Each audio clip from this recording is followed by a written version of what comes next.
Good afternoon. Now we have the second part, the number 2 panel, the private industry in climate changes, and we are going to discuss experiences from different players in the private sector who are contributing for climate adaptation with local conditions to minimize the adverse effects of climate change. So for this panel, we will invite now the geneticist, farmer, and researcher creator of the set of principles and techniques that make up syntropical agriculture, Mr. Ernest Gott, please. We have the executive director of FSC Brazil, Aline Tristão.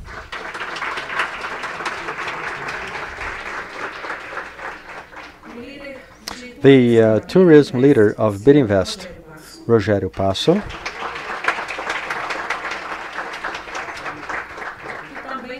And also the moderator of this panel, the coordinator of the program of climate change and energy from WWS Brazil, André Costa. Be very much welcome, all of you, and the panel is yours.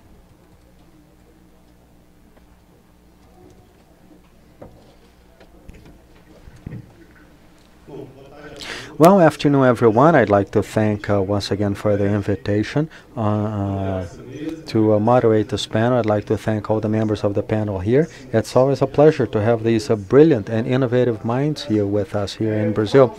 I will talk a little. I will bring some initial points here in order to start our discussion. Let's have the slides. Well, just to put things into a context, I was also thinking that this would be good to give some basis for our discussion. Let's try to think what are the impacts of climate change in Brazil, because we already feel this today, so I put here some images. And starting this, the discussion of climate change. Climate change started years ago. The first person who started to talk about climate change in history was German von Humboldt in the years 1800. And this topic only started to be recognized in international and political discussion back in 19-something, Rio 92. That was the first time they started to discuss climate change as a relevant topic. Just to reinforce that science has already been talking about climate change since 1850. And this topic is a very relevant topic that has been discussed for many, many years. Now,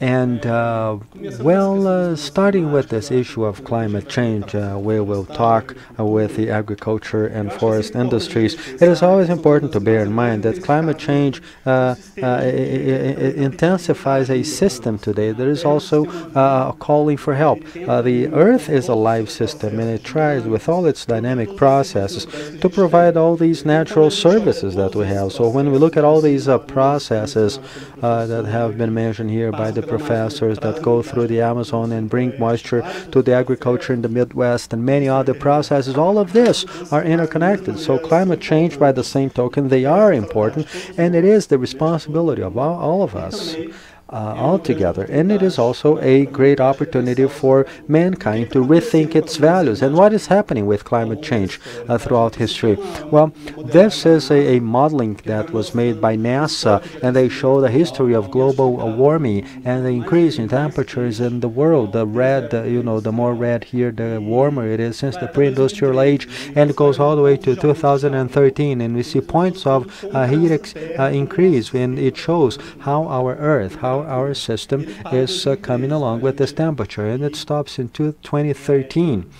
Well, from 2013 on, 2014, 15, and 16 have been the peak warm temperatures in the history of mankind. So from then on, it got even worse.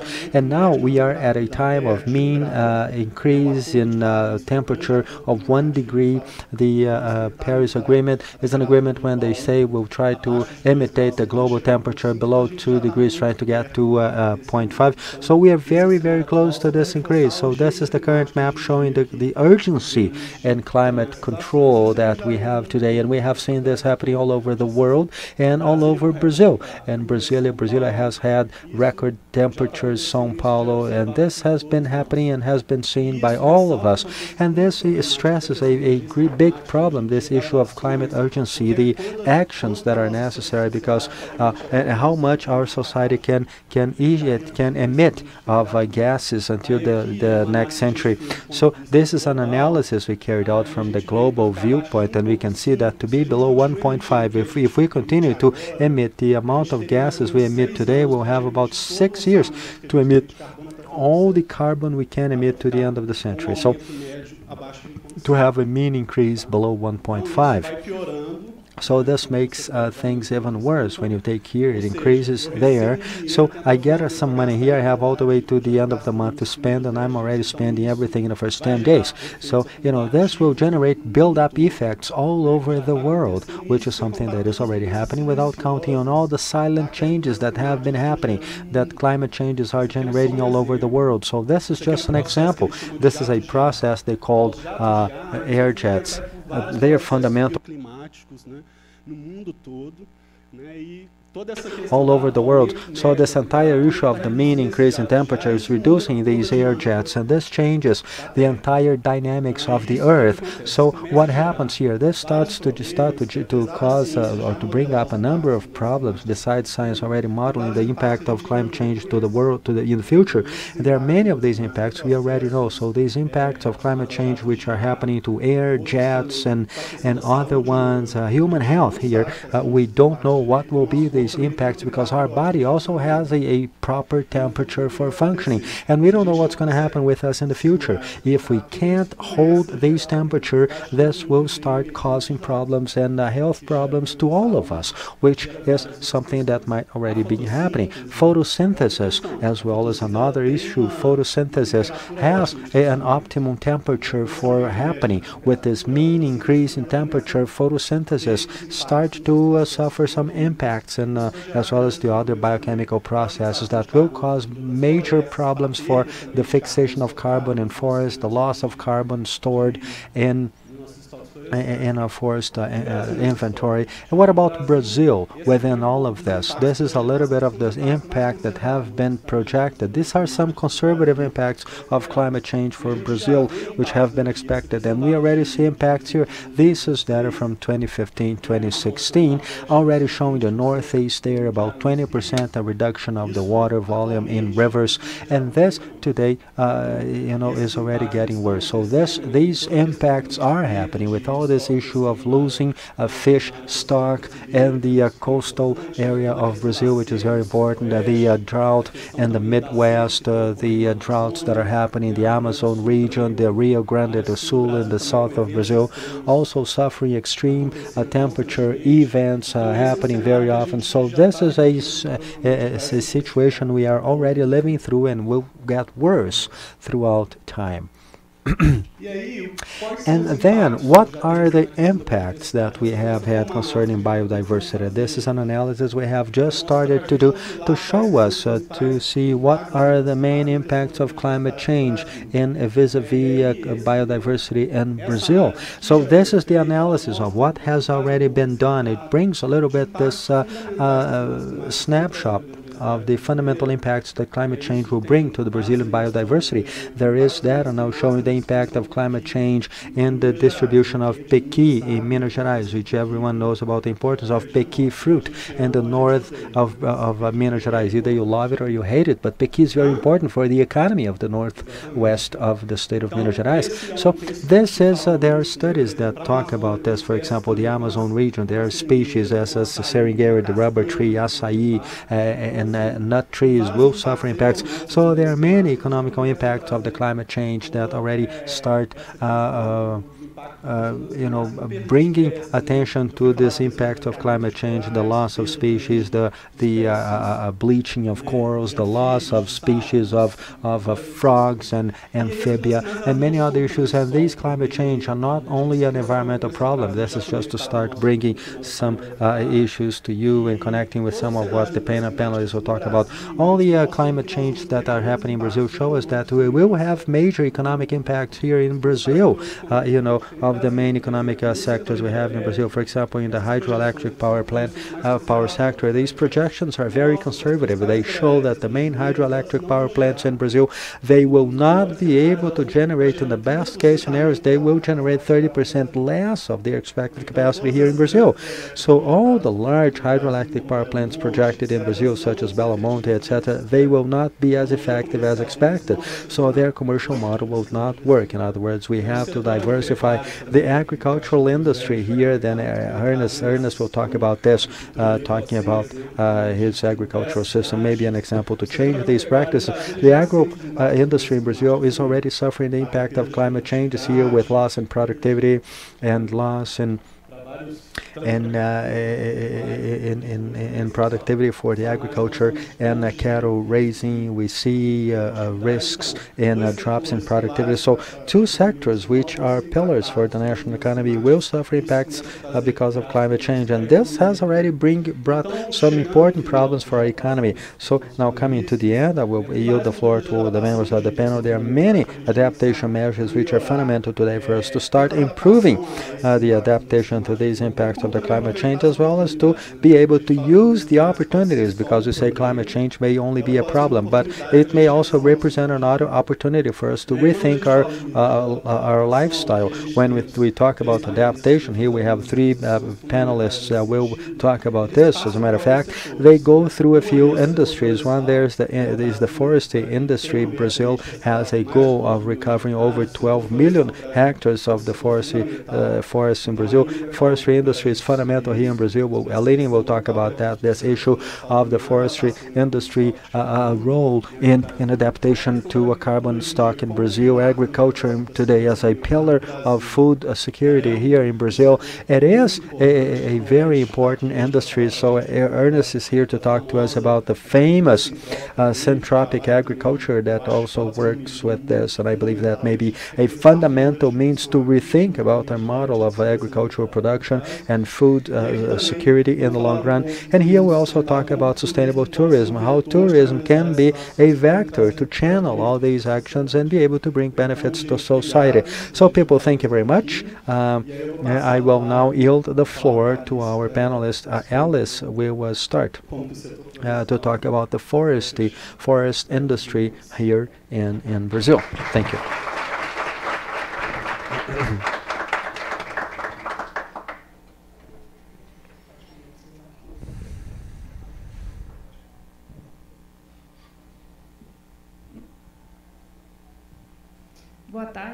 Good afternoon. Well, it's a great pleasure to be here. I would like to thank you, Lucas, my dear friend Lucas. It's a pleasure for many reasons. First of them, because I'm home today. I live in São Paulo, but I am from Minas Gerais. And second, that I saw a lot of old friends here. I met a lot of people, a lot of friends from work when I lived here in Minas Gerais, and from other places as well. And finally, because one of my life mentors, if I became something in life professionally, is right here, Dr. José Carlos Carvalho. He taught me a lot, and I am quite sure that we will still share a lot of learning together, because to talk about the forest industry here in Brazil is we have this feeling that we take one step forward and a few steps backwards, and we have to reinvent this wheel one way or another. Today I have been working for 2 years at FSC, as a matter of fact, Forest Stewardship Council. I will talk a little about how we believe the FSC as an organization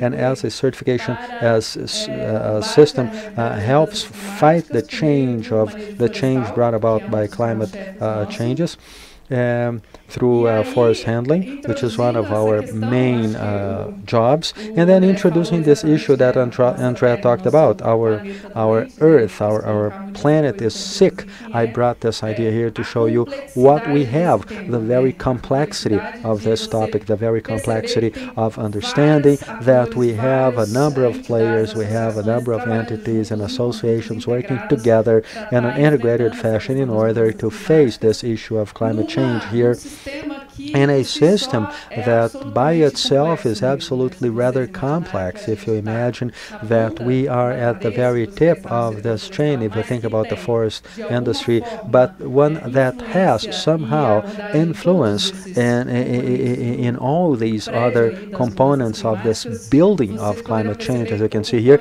you can also see how important it is to work together in an integrated fashion in order to tackle this problem. Introducing this issue, you all know that one of the great challenges we have is deforestation, especially of the Amazon region. And now we'll talk about FSC, our institution, as a scheme, as a system of forest handling certification. But we'll talk about the forest handling of tropical forests, because it has a lot to do with the audience here. Here I show you a little bit of a deforestation problem that we have had in the Brazilian Amazon area in recent years. And this was an article that was published a week ago during the Bonn Cup. And these infographs were published showing the deforestation areas in the Amazon region vis-a-vis the emissions of greenhouse gases, which is a relationship that I would say is very easy to see. We had years in which we had a lot of deforestation, which is associated to the emission that we had here. And how, as an FSC, how do we face this problem there at FSC? Well, I say that today I preach about forest handling. I like talking about it. I have become a preacher on the matter.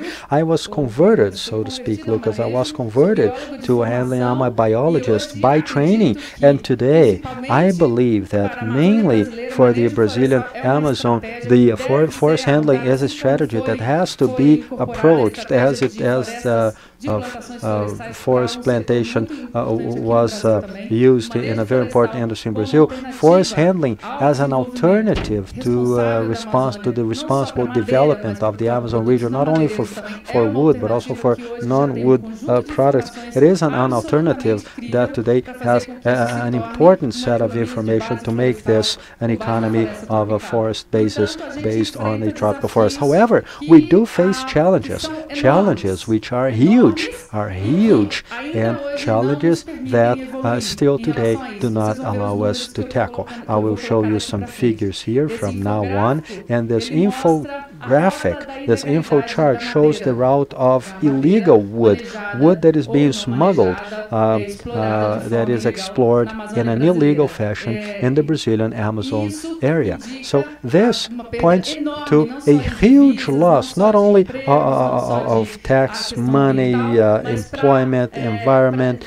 but also it does not allow this strategy of responsible forest handling to be established and to develop here in Brazil. This is also an infograph showing the problem. And first I show you the problems, then I'll show you how we have been tackling these issues in one way or another. This is a document from the Interpol report showing what are the processes in each stage of forest handling in which we have fraud or ways to illegally explore the system and make wood and forest products be legalized in the process.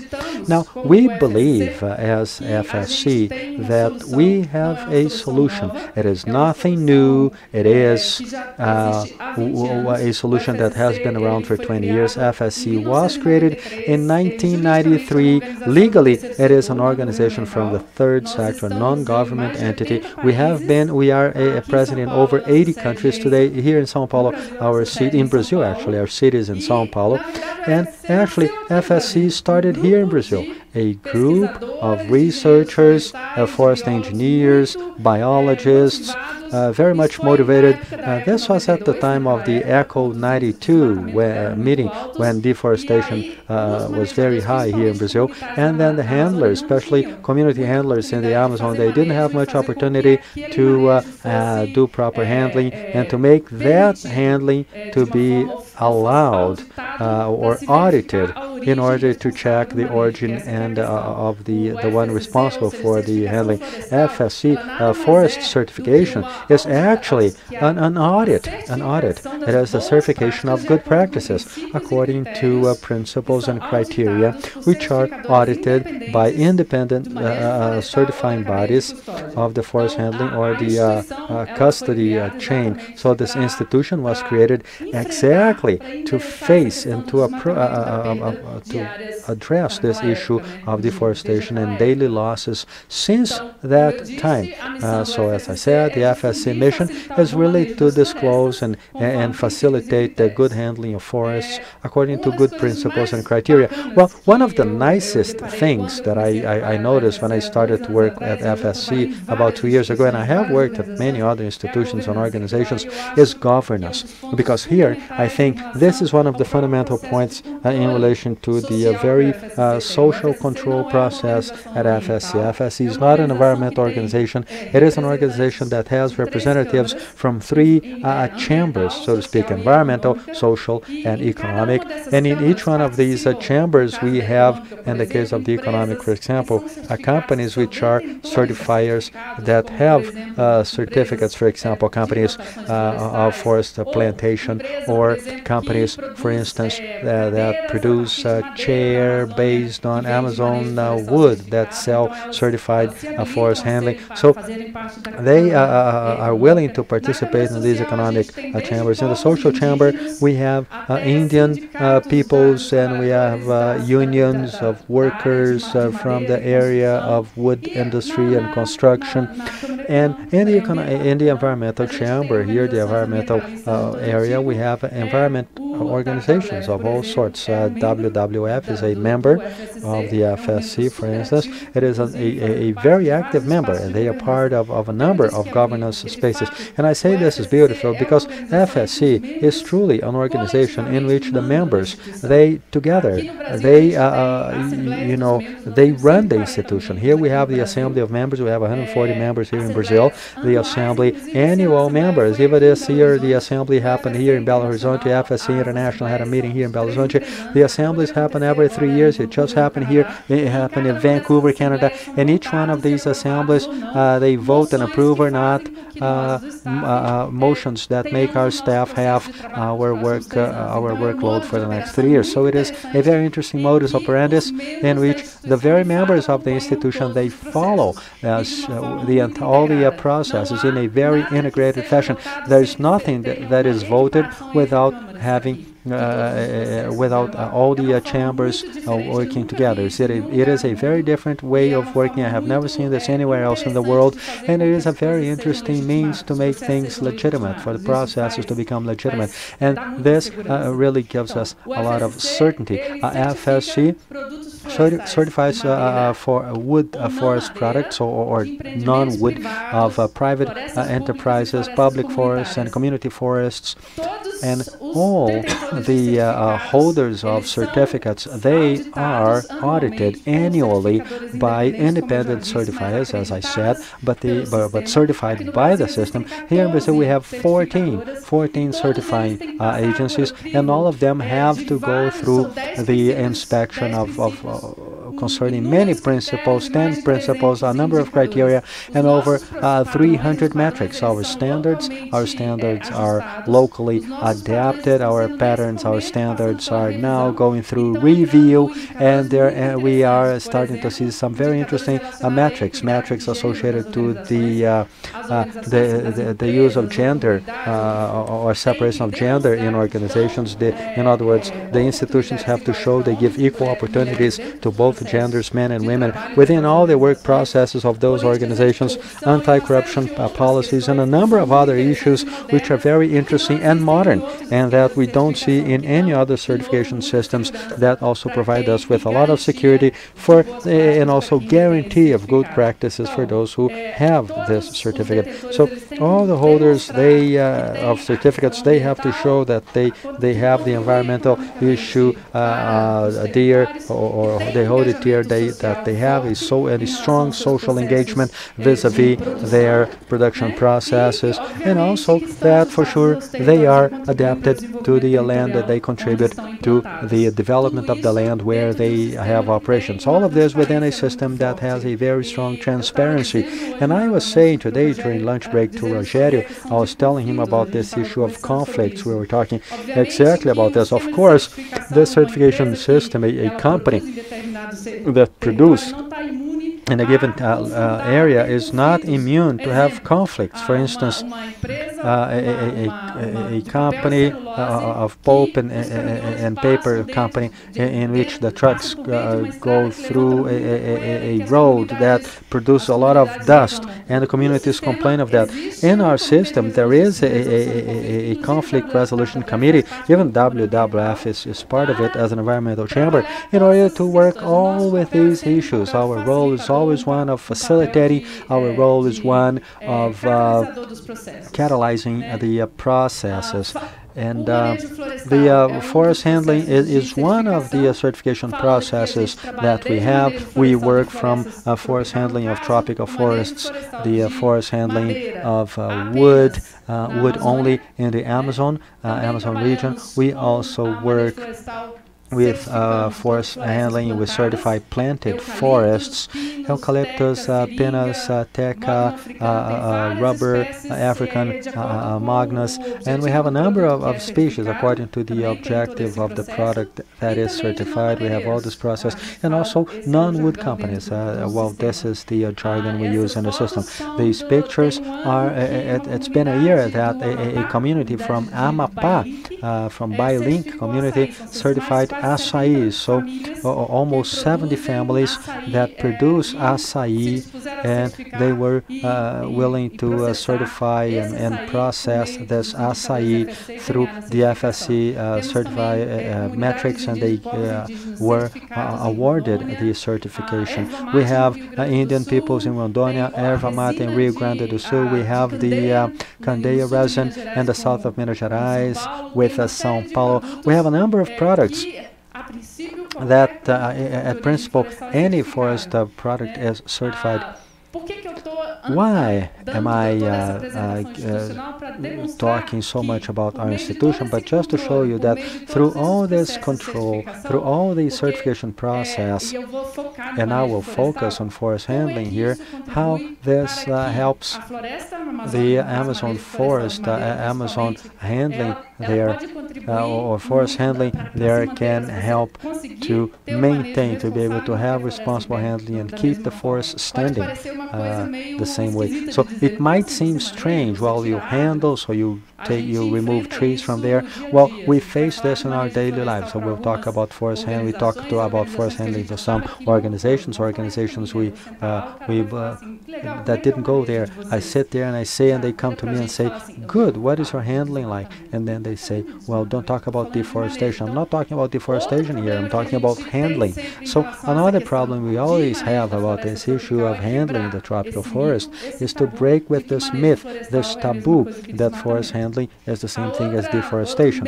Now, another means of certification is the chain of custody. The chain of custody is the traceability of the entire process, the entire production process of some products. For instance, here, if this cabinet was produced from a forest that was handled through good practices, certified by FSC, all the links of the chain have to be certified.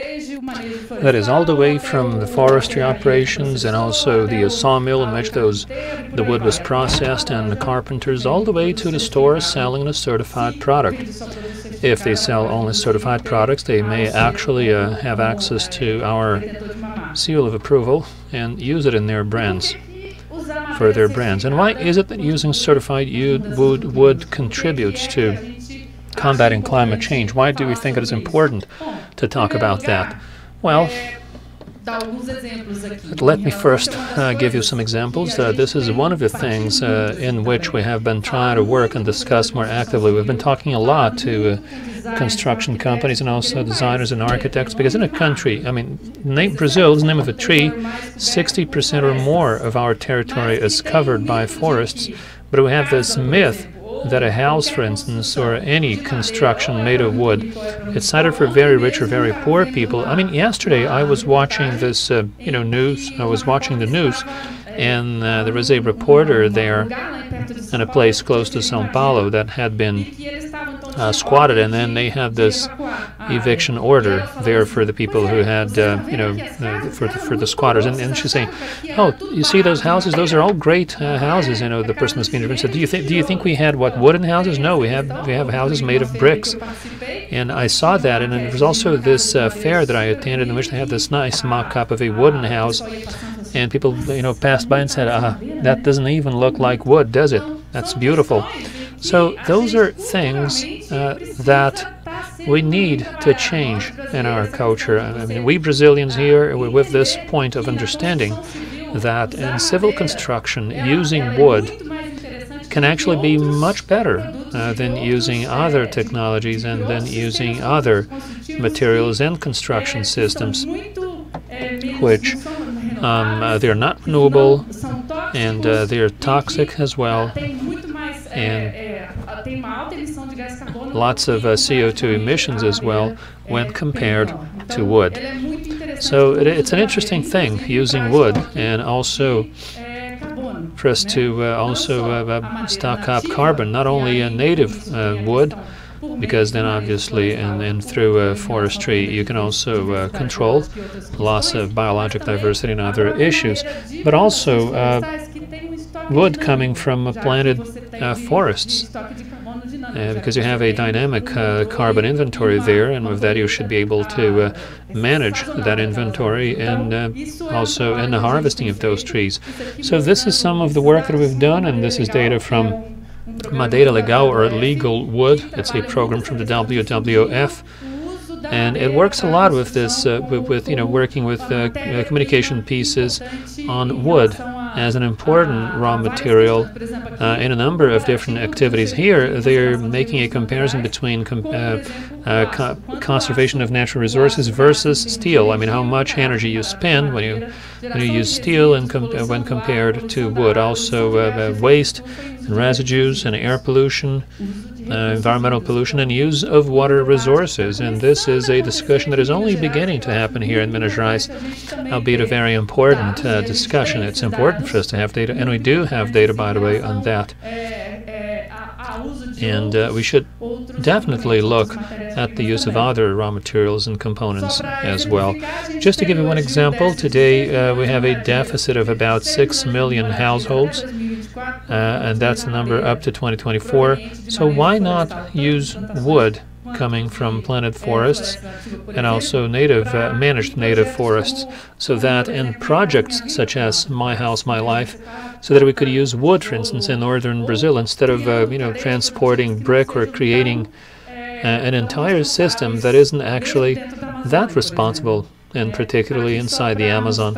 This here is just to show you a few pictures, and I'm trying to speak about the relevance and importance of wood. Those pictures that I am showing here, this is a picture from the Museum of Brazilian Language. There was a fire there, actually. 2 years ago, there was a fire there. And here, you can see that the only thing that stayed there were those wooden pillars. It didn't, many of them didn't even burn any outside, and steel melted completely and fell down. And some of those columns are being now reused again in the reconstruction of the museum.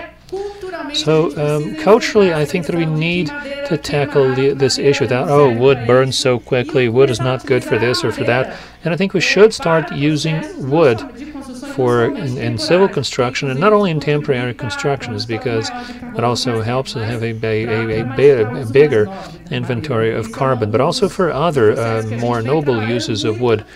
This is one of the areas in which we have been working there at FSC, and also with native woods. Just so you have an idea, the management plans we have approved, they cover from 40 to 50 species only, so it's very much focused on the use and exploration of a few species.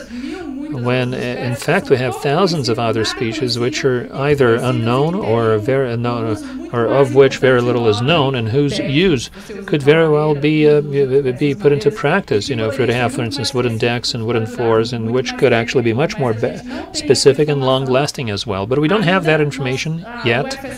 The FSC is working together with the Technological Institute of the University of São Paulo, and they have their forestry studies there, and they are working with this with their collection of they're collecting information on the types of wood, and we're going to start developing programs and courses with the Organization of Civil Construction Companies in São Paulo, so that they can also learn more about wood. And I'm getting close to the end now, but when I talk about forest management and certified management here in Brazil, it is all considered to be low-impact management practices when they are approved. And this means basically that, well, number one, the management plan has to be approved and licensed. And this management plan that is approved and licensed here, it has to stick to some criteria to give us an indication that the way we have been doing it, the impact hasn't actually been that great the way we've been doing it. And let me give you an example. Out of each hectare that we apply for, we get the approval for 3 trees being harvested. So in 25 to 30 years, you will go back to the hectare of land, and then obviously we have also the criteria from the FSC. You cannot use machinery that causes, or actually that is used to open big areas in the forest. Also, the yards to which you're dragging the logs, they cannot be too far from your forest stands. There's actually a minimum area that can be open. So there's a number of criteria and definition as to how forests should be managed, so that you have low impact for forestry activities. Just to give you one example, this is a logging company in the Amazon, and it's called it's for precious wood. They've been certified for 20 years, and this is a picture from 2001. 6 months later, 6 months after they harvested trees here in 2000 and 2001, just to have a look at it. This one here was 2 years after harvesting. Those areas over here are the log yards to which the logs were dragged, and they sit here waiting, and then they are hauled away. And this is 3 years after harvesting. This area here will sit there for 25 to 30 years with untouched, and only later can the company again go back to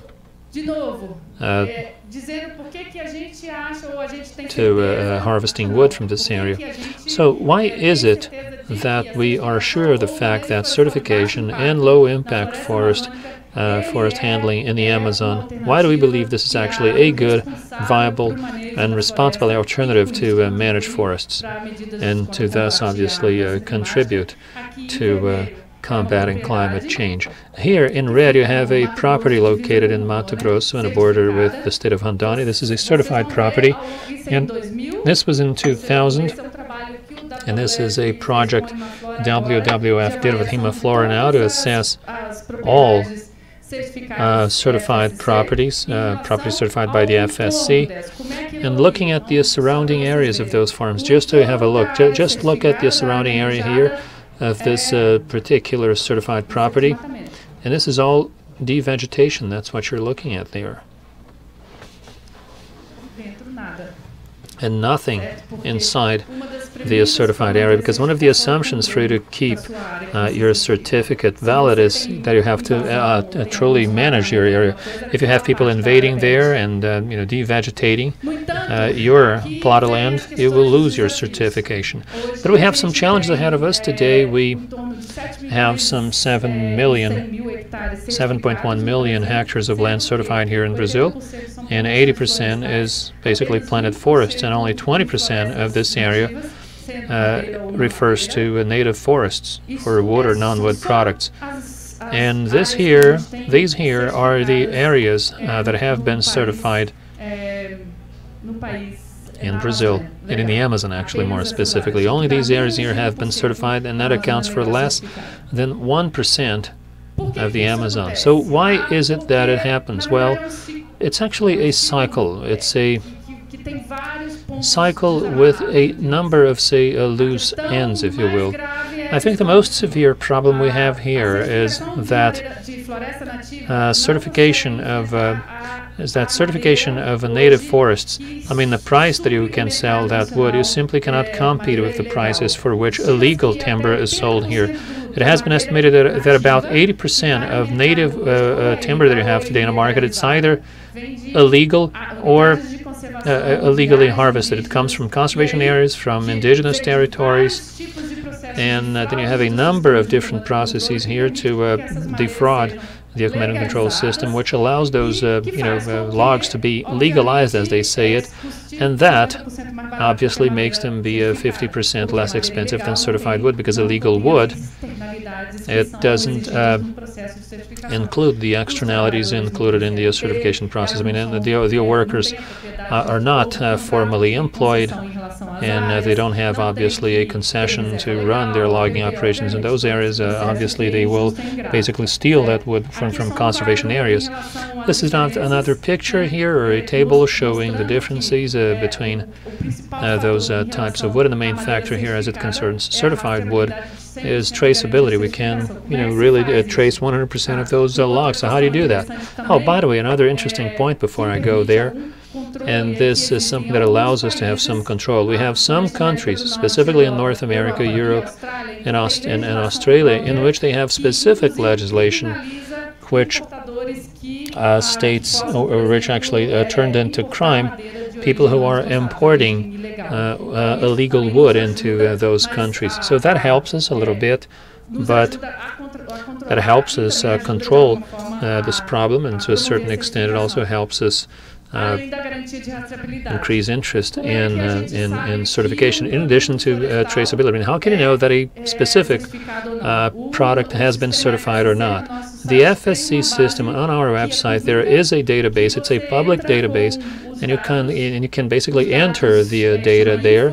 It's called info.fsc.org. You basically key in.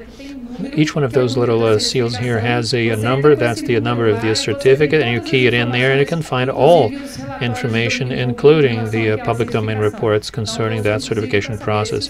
Also free to know if that certificate is valid or not. So, and if you're buying something, and then I'm really close to the end now, if you as a consumer, this is the kind of work that we've been doing also at FSC, so that consumers themselves, consumers are one of those loose ends that we have to tie together here. So how can consumers participate in this process so that we can make sure that, say, the table you're buying or the chair you're buying comes from a responsible source? In the invoice, you have the description of the species and quantities and the code of the company if it is certified, and that you can all see. In addition to that, we also have some institutions and organizations which have partnered with us, such as the BV Rio Institute. BV Rio launched a platform, and this is a buy/sell wood platform, and it has a very interesting due diligence process to verify the origin of wood. And you should go there. There's a lot of interesting information there, and also our partners and other organizations who are helping us communicate these issues. The Inhotim has actually just signed a partnership agreement with us to communicate these issues, and this is why I said I was so happy to see our seal there, the FSC seal, and all of the publications of this meeting. And the idea is to then address, like I said, the origin of forestry products and everything that is done here as well. And I'm really close to finishing. Also, government procurement. About a month ago, a decree was signed. It's Federal Decree 9078, and it basically requires, it's a federal decree, that every federal institution can only buy products whose forestry products with a certified origin. And this is going to be a significant leap in these processes. It's a federal thing. We will also begin to work with this here at a state and local level, but this will certainly give us a big push.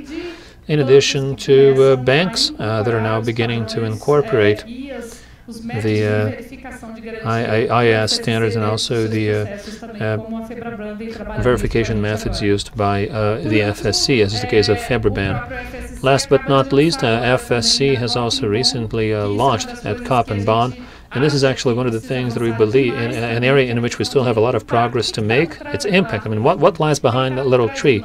What is behind our seal? What is it that we are doing to contribute to a social development or local development? So what are the indicators used to measure that? So now we're going to start working. We've actually just defined a method to quantify the benefits to climate of our certification, which will be an interesting thing for us because numbers are always welcome. Oh yeah, I just wanted to show that it's a wide array of issues just for you to, delight your eyes. This is all made of wood, and how each citizen can chip in by buying certified products and also investing to get their operations certified, promoting certification and disseminating the concepts and our concepts and ideas, using our brands and becoming members of the FSC. Any institution can participate in our governance, also individuals. We are an organization that also accepts individuals as members. And you can join our governance structure and work with us to promote responsible management of forests. And the last thing, let me ask you for your support. This is a 1-minute video clip, and this is basically our campaign, which was launched in the end of September. You might not have seen, but this is a native forest. And this here is a planted forest. When they are certified, animals can leave safely. Besides, communities are respected and the rights of workers are safeguarded. This river takes life to the forest, to you and to me. We all depend on that. I mean, we have tables, chairs and packages and pencils, fruit, and even drugs. Nearly everything we need comes from forests. This little tree over here is the FSC symbol.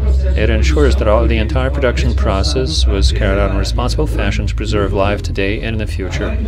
Now that you know the importance of this brand to conserve our forests, whenever you buy your products, make sure that the FSC will help you make a better choice. FSC, forests for everyone, forever. Thank you, everyone, and I'm going to be over here for your questions.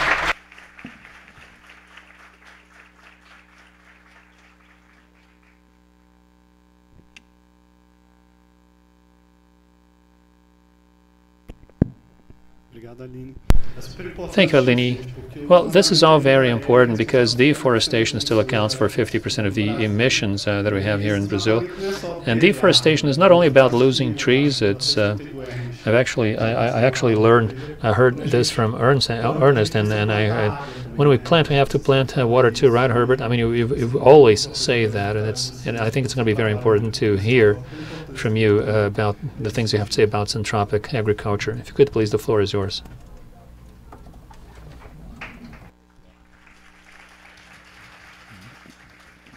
Good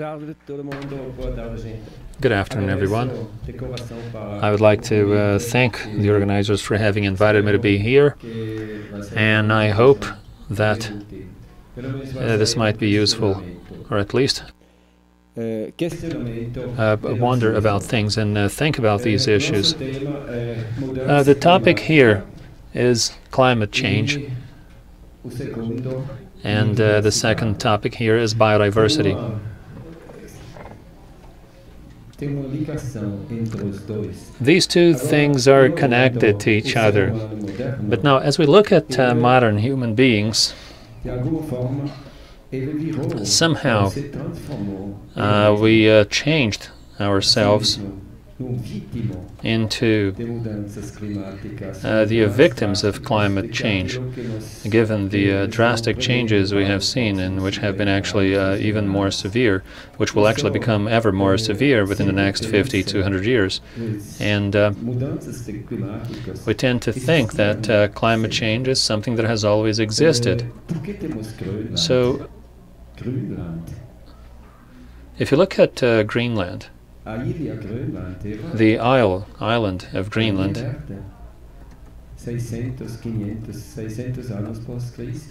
was a green island like 500 years after, in year 500 or 600, and it was actually the cultural center of the Vikings. They actually raised cattle there, a lot of cattle, not little. They also went to Canada, northern Canada, and also in the central portions of Canada. And then climate change surprised them, and all of those areas are now covered with ice.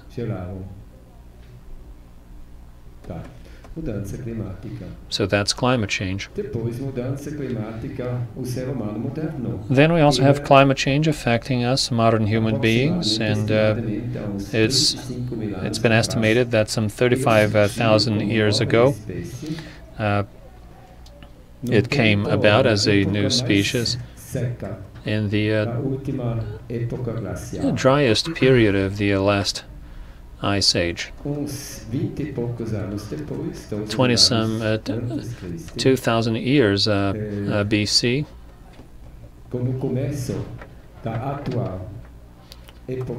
At the start of the current interglacial period, human beings lost their habitats. They lost their habitats, and now, in this search for a useful niche inside this new ecosystem, which was forests, because 88% of the areas where they lived was basically changed, from steppes into forests.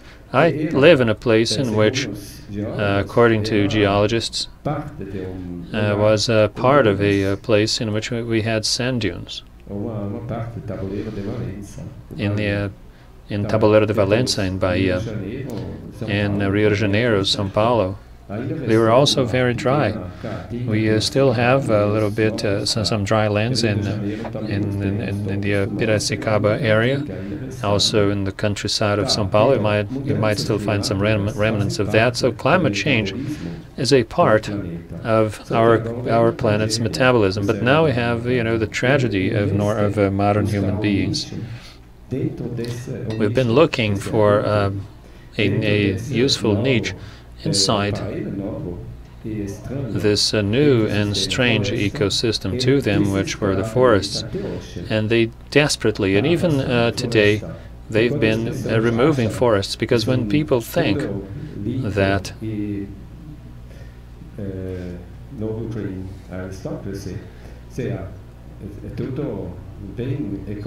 when the things might be very ecological, but some of them still complain that they spend a lot of money to, in a way, reproduce the deserts created by human beings within the past 35,000 years, or within the past 2,500 years. There are no deserts in this world that have not been created by human beings. The Sahara, the northern Sahara, was actually a wheat production center until 2200 BC. There was actually oak forests there, and also the transportation of goods from Egypt to the north to the northwest in Morocco was not done by ship, although they were great sailors, but they basically went south to what is today the Yeshiva Oasis, and then going to the Atlas Mountains, and then going north, because transportation was free. Energy was free as well. They had elephants. to transport their goods. And in 2200 BC or 2300 BC, the most powerful person in the Mediterranean was a wheat producer, wheat farmer, and invaded Rome through Cadiz in Spain, and with a gigantic army of elephants. And he didn't capture it in southern Africa or in Kenya. No, those elephants were right there, in the place where they lived. The area that today is the Sahara Desert. And the same thing, the Atacama Desert. Atacama is new. It was actually created by the Spanish after they logged the area. And the species and the peoples that live there, they call it quinoa. It's a very hard wood, very strong wood, and you have it today in the palaces and churches in Spain. Australia too, that's an area where we are creating another desert. And here in Brazil, we have a number of areas and states that are now saying proudly that they have their own deserts. And they invite millions of people to visit them and enjoy the dunes and the deserts that they are creating. So this is normal human being. This is the modern human being. I'm not sure if this is a tragedy or a comedy. Olha, 2700 anos. So, 2700 BC, a philosopher called Aesop, or a fable teller, he wrote a parable in which all of these lessons are there. It says, look, Kronos says to man, so man, this is your paradise, occupy it, multiply, and prosper and be creative. You can do anything you want, and there's only one condition that you should follow: the laws in which macroorganisms of which you are a part.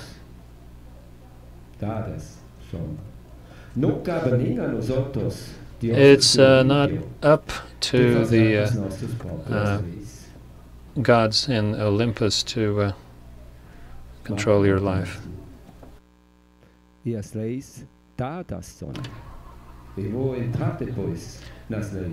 And I am going to talk later about the laws that existed in the past. Laws cannot be given by economics or by money.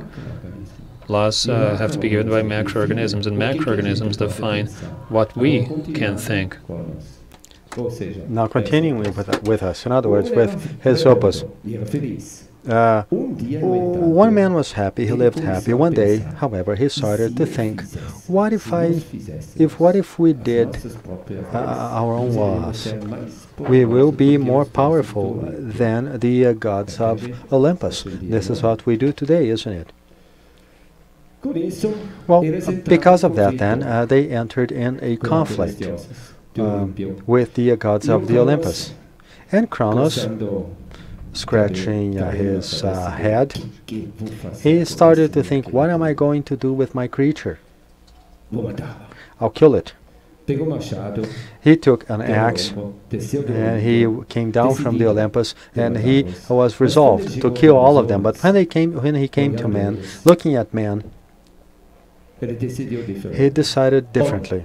He said, man, a punishment for you, for your disobedience, I will break you. And this had as a consequence that your entire life you will be condemned, or you will try to find the other side, your other half, without the possibility of finding it. And at the same time, this has as a consequence for your species a deadly consequence. At the same time, a contemporary of those in Babylon, they wrote that parable of the expulsion from paradise. I'm not going to tell that story now, but there was another context of a society, of a social organization, more pyramidal, more authoritarian. But the message is pretty much the same. Your punishment will be to have to work hard for your daily bread, and this will be deadly for your species. And also contemporary, in 2,700 years ago, Lao Tse in China, the things are not to be done. They are being done.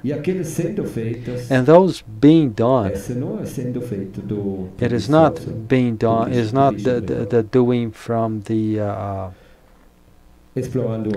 people who just don't do anything. They explore others, they steal from others. No. Not from bombs, but to fulfill their function, to perform their tasks, moved by internal pleasure. The king was, those who know what this means, know what life means.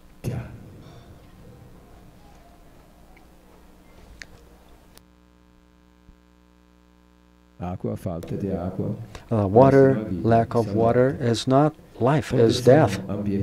Environmental protection, in other words, biodiversity and sustainability, etc., etc. These are topics of fulminating fights in a species that I see behaving like cancer in this planet. They do not see that we are intelligent people. Let's come down. Let's come down from that pedestal that we raised ourselves as Homo sapiens sapiens. Because our behavior, in other words, looking at our behavior as a species, we can say that we are Homo ignorans. And the ignorance contains other properties that I will not list now. Well, let's then come down from this pedestal and think in another way. Going back to Lao Tse, things are not to be done. Things are being done. Well, we have concepts. We heard these days, and I heard this every day. I read this in many places. We have, as it has been said today, wonderful studies describing the species that we have in this planet, very well mapped. The ones that survived, at least partially, have been mapped. We do not have mapped what we have destroyed, and we have to think, for example, of a letter from a French scientist in the 17th century in the United States. Back then, part of the United States belonged to France, and she wrote to the King of France saying that there, in that place, in the center of the United States, there were 27 species of trees that grow for more than 100 meters in height, while in Europe there are only 7. Where are those 7 species now in Europe? And where are those species in the center of the United States? Where are those survivors?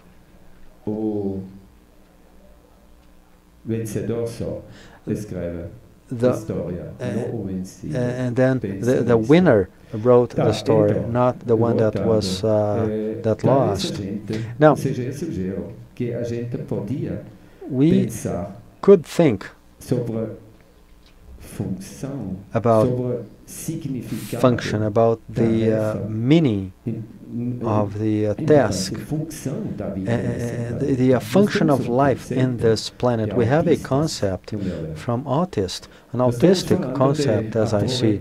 We are talking about proper use of niches and resources, of exploring resources, and I don't want to be explored. And I believe everyone who says this, they want to be explored. This must be a very good feeling. So I don't want to be explored, and the act of being explored makes the one that has been submitted to that action to refuse, and that results in scarcity. And scarcity causes conflicts. Conflicts culminate in war, and war to failure, and failure leads to loss and death. And this is the path of the modern humans, or this has been experienced for the past 12,000 years. While I act this way, using those principles that I mentioned, the intra and interspecific relations are unilaterally based on unconditional love and cooperation. I think people would question me on that, but I will not dwell in details now. And then after, each individual from all species, of all the generations from all species, they appear equipped to perform their own function, in other words, their tasks, and fulfill their functions and tasks moved by their internal pleasure. And besides, they appear, they are equipped to communicate with one another. And in addition, there's an ethical principle that is very clear and restricted to that. All species live that. And they didn't see anything else, only human beings together with some domesticated animals that don't do this. They live with the principles of the categorical imperative. They act in a certain way that the principles submitted to its interaction will be raised immediately to universal principles. And this has been applied to itself. It acts in the way, if you act the way you want, you should act in such a way that whatever you do can be applied to yourself. So,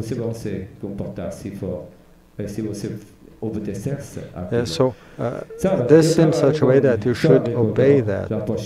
I work with agriculture and a very passionate farmer. I work with. They don't lie, they don't pretend, they don't steal, they don't ransack. They are very loyal. We don't have enemies, and we don't know, as farmers, plagues and diseases. Plagues and diseases, the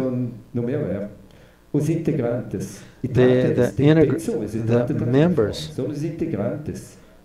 they are members of the so-called department.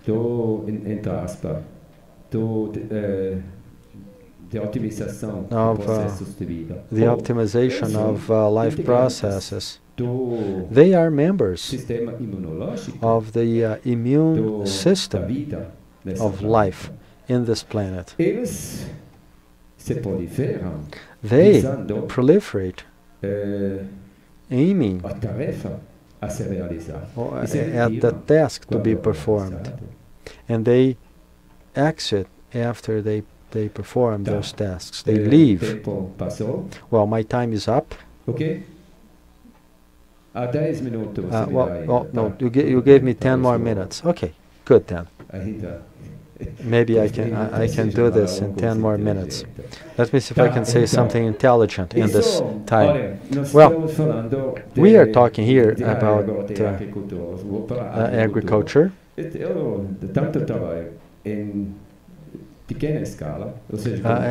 Farmers that I work with small farmers as well as large farmers. Well, all the places in this country without the presence of man would be forests. Even the celebrated pampa of the south of Brazil, or the cerrado, the savanna-like vegetation of Brazil and pampa, are results from the interaction of pyromaniacs. Even the name cerrado or Brazilian savanna is contradictory to what they say. And then I also question very much our notion of biodiversity. Biodiversity is very important. I look for the plants. In other words, I have a lot of pleasure seeing biodiversity. I have just been arriving about 10 days ago. I planted thousands of seeds of metaceas that were ripening in the cerrado. A few weeks before they burned the park, and all the places that were barked, there was no more of those plants. And in that park, they also had, in the Chapada dos Veadeiros, they also had one of the few places in which I saw the Morici at 3 centimeters in diameter, which were also lost. Even the area below them were inside the sand, buried by sand. Even then, we know that the cerrado, they require fire. I don't know if those people who say it is a savanna, if they have never actually seen a savanna, or if God made a mistake. Let's assume that God made a mistake, so we can call it savanna. But in savanna, we have many herbivores, we have antelopes that also, we see a little of some of them in the cerrado, but much more some big, some small, some small, just like our deer. And then we have buffaloes, zebras, in other words, all of them herbivores. We have elephants that work inside forests. And when I passed in the savanna for the first time, intact savannas, we have many giraffes to cut trees. I also cut trees. I prune trees, and just like these giraffes. So I have to create ecosystems which are similar to the natural and original ecosystems of the place where they interact. And this, in the very extremes of the planet, be in the subarctical, or it can also be in the Atacama Desert. People call it a tropical forest, humid forest.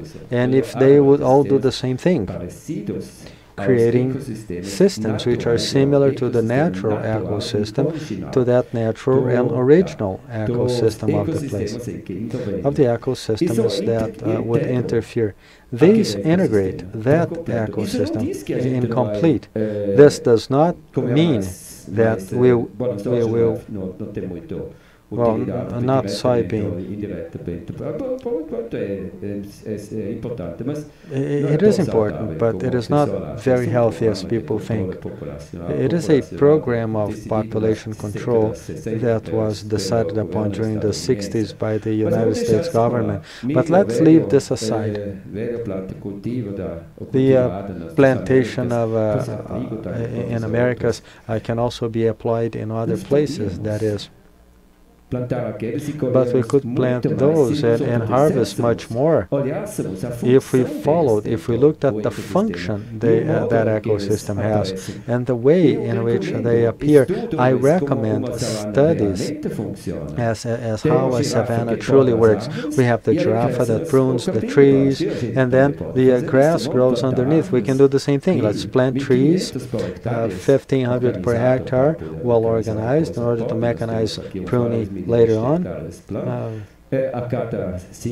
Every 4, 5, 6 meters we have a plant in each row, and in each, between one row and another we have 1 meter, and then we can have all our borders small and middle size with trees. And if we prune these trees like I do in my house every year before planting, this results in 3 to 5 centimeters of organic matter on top of the entire area, resulting in 19 tons of dry matter of overburden. All these hectares per year recycled in the system, which results in 1, 2, or 3 centimeters of more dark earth on this planet. In other words, not the act of planting.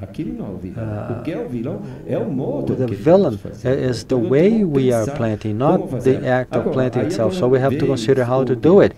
And then at last we have this request or recommendation from our science let's try to think about the function of ecosystems. It is a macroorganism, and that macroorganism has a peculiarity. The interference, this are harmonious interference of the parts that make it up. We don't have other place in the universe to live, only here on this planet. So the interaction or this harmonious interference of parts that make up the macroorganism induce changes inside that organism, resulting in in the presence of the causative agent of that interaction to be a bad fact, in such way that human beings in the past 3,000 years has lived in all places of the country repeatedly, first locally, creating civilizations, cutting down trees, destroying the ecosystem. This, besides looking for resources, and then at the end, civilization founded peoples, and these peoples have disappeared. And then later on, a new attempt happened. A regional attempt that is more intelligent in a larger scale.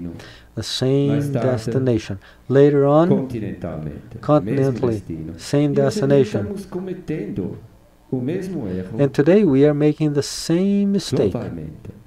Once again, we are, when we have such intelligent discussions and debate. So I'm asking, think about it. I have this impression that human beings can be compared to going to the black hole. And as human beings get closer to the black hole, the horizon, which is seen, becomes increasingly narrow. And this gives the illusion that he or she is increasingly more intelligent, but the intelligence would increase.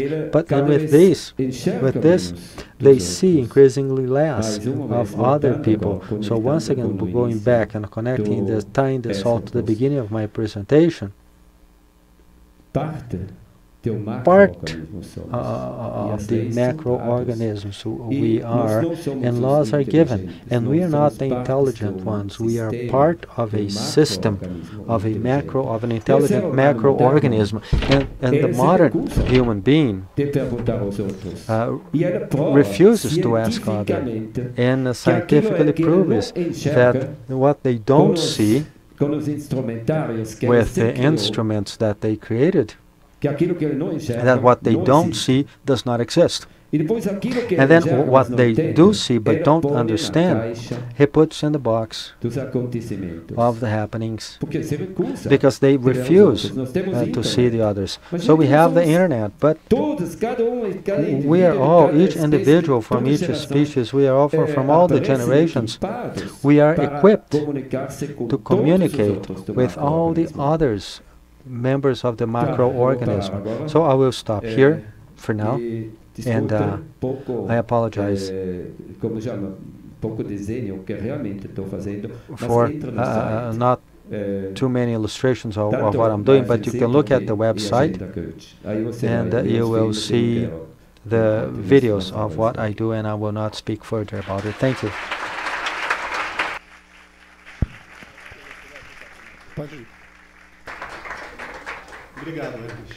Thank you, Ernest. It is really global warming happened way before we were here, and life only exists because of this global warming.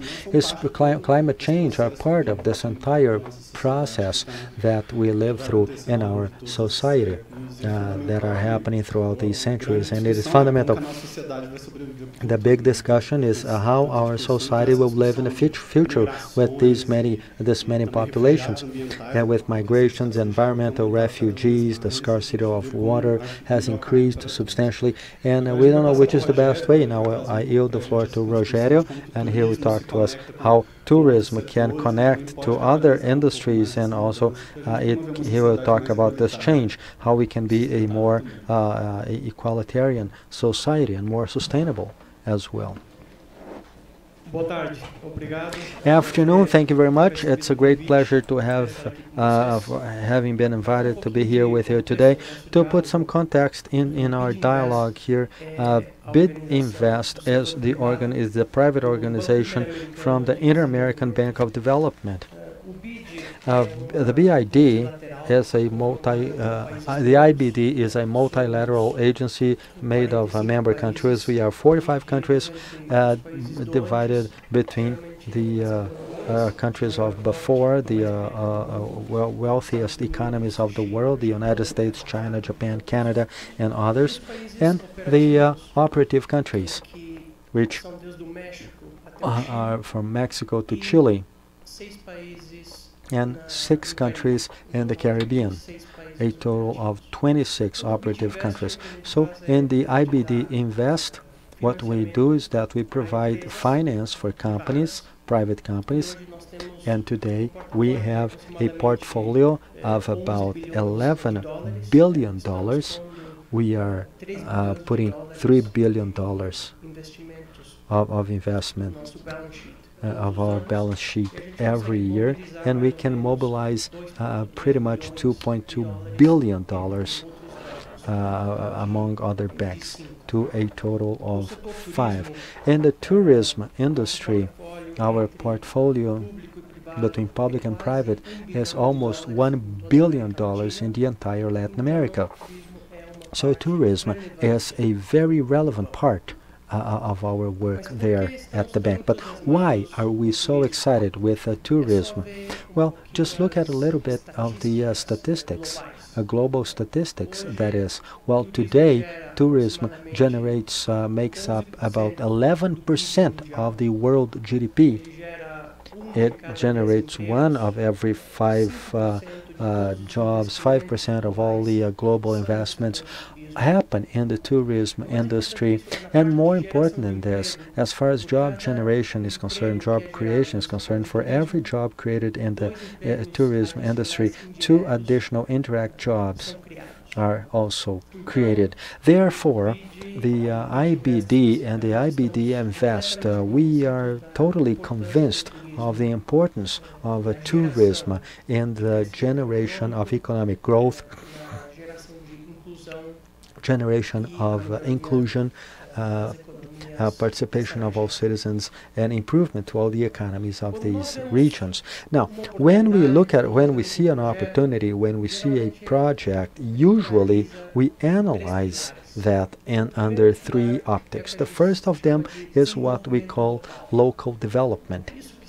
This means that we want to participate in projects that have a high generation, high creation of local jobs, that can work with a value chain, that has initiatives of bringing equality to the gender, as it has been said before, and that use innovative technologies. What does it mean?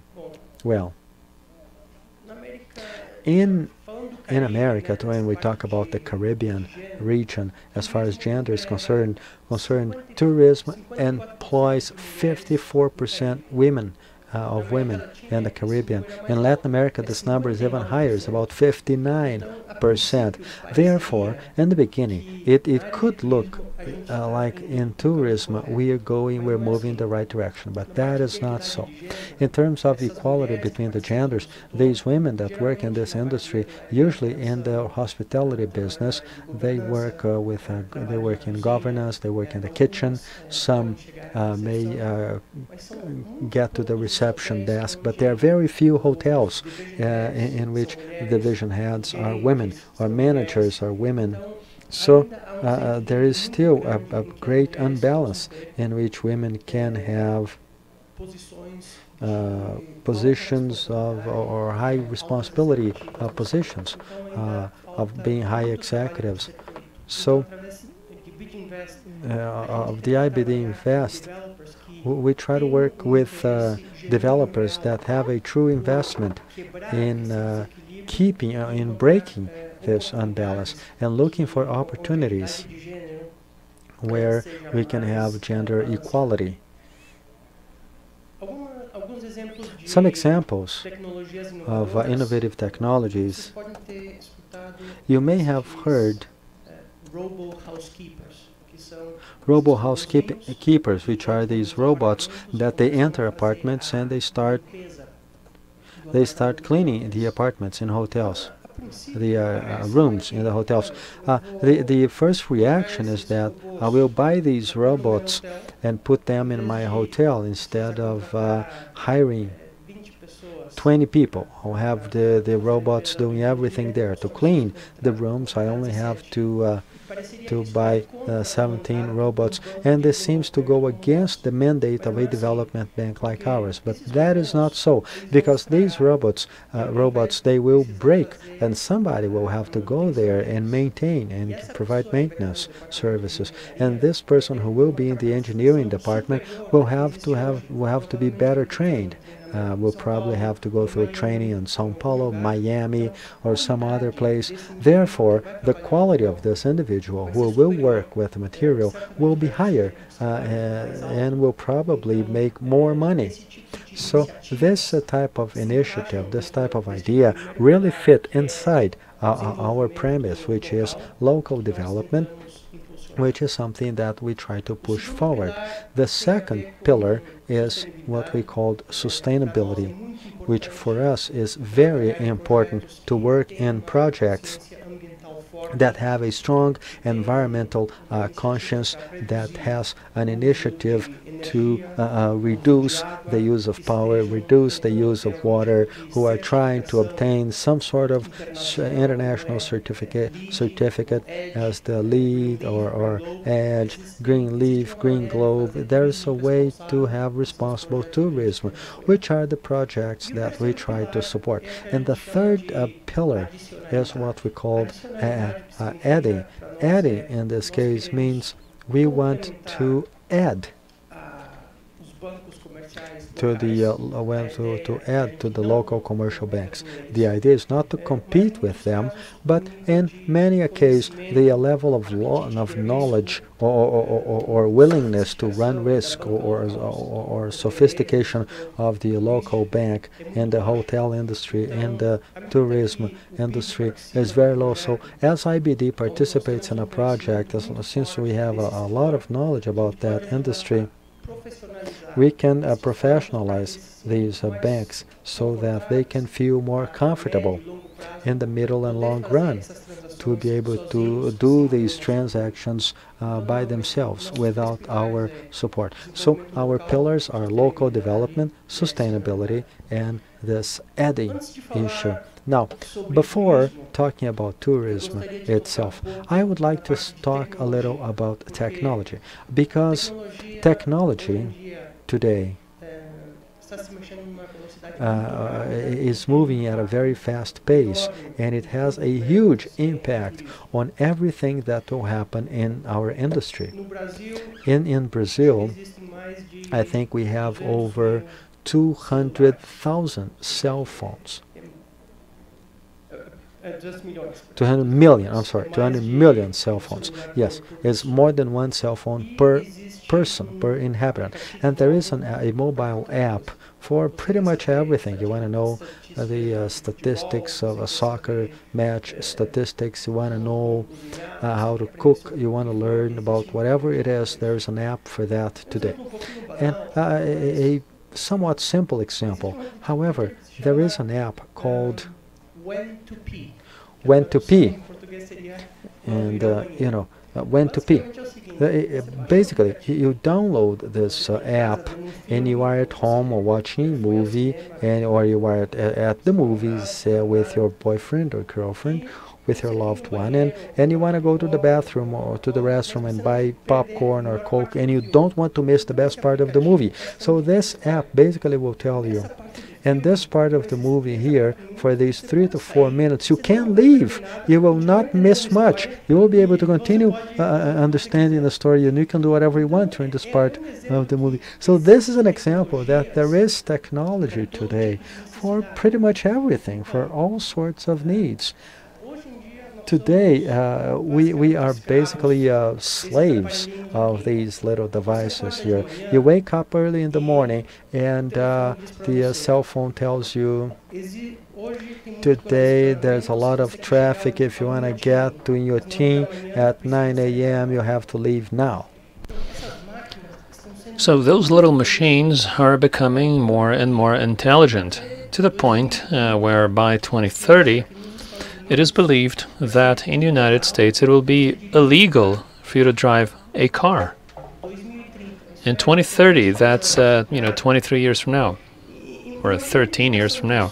Just imagine the implications of that. It will be illegal for you to drive a car in the US because cars will have so much technology on board that for you to be there behind the wheel, it's going to be more dangerous than letting a machine do that for you. So the implications of that are rather phenomenal, because what will happen to workshops? If cars are no longer hitting each other, if we have no more accidents, what will happen to the whole car insurance business if you don't have to pay like 2,000 reais a year to get your car insured? Because simply a car will not hit any other car, so you might pay 200 instead. So a flow of monies at an international level. Think about it, because all of those insurance companies, instead of being paid billions of dollars a year, which they have to invest in a number of different areas, they're going to have much less money to invest. So the implications of those changes are quite dramatic. But in tourism, what do all these changes in technology mean? What do they bring to us? In less than 5 years, you will, get your cell phone, and there will be a message saying something in the lines of, "It's been 6 weeks since you've had some time off. You're working every day until 11 p.m. There's a resort in Bahia with very nice beaches, which you will certainly like to go to in your summer vacations. If you push this button, you can actually book a hotel room and buy your flight so you can leave tomorrow." Those machines will be incredibly intelligent, so they will change entirely whatever it is or the way we do tourism today. But customers, more and more, they want to be in control of their decisions. That is, they want to participate in the decision-making process. There's a study done by Intercontinental, one of the largest hotel chains in the world, which says, or which found, that 75% of their customers are interested in staying at a hotel in which, in hotels which pay attention to sustainability. So this is indication of the fact that customers are beginning to raise their hands and say, look, this matters to me. Because what is the problem we have today?